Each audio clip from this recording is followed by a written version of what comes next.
M13 here.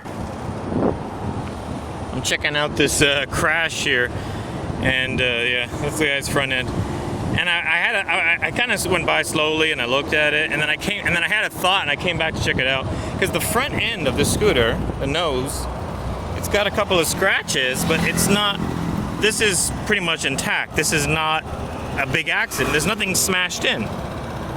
So the thought that I had was maybe this is just an older scooter and the guy was just riding along and this was like rusted out, and it just, because it's not even bent either. Look, it's not bent.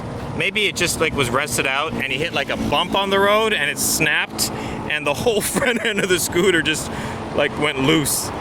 And then he would have just been like sitting trying to ride this at like whatever speed, 30 miles an hour. I mean, that's pretty horrible. I've had daydreams, but like nightmarish daydreams, horrible thoughts about this happening to me when I'm riding on a scooter with my son.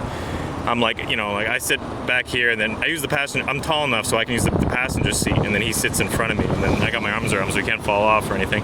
And then I was thought, what happens if I just like hit a bump and something like serious fell off? On one of my tours, I shouldn't be saying this, but on one of my tours actually, the whole rear assembly on a scooter is held on by like, I don't know, it's just a couple of really large bolts that hold this whole thing on, and his bolt had fallen off. So it was like his rear tire was kind of like sliding around left to right, but it was still kind of on. We still had to ride a few kilometers until we got it fixed, but I checked into it and they said, yeah, if you'd ridden for too long, the whole rear would have like disconnected from the scooter.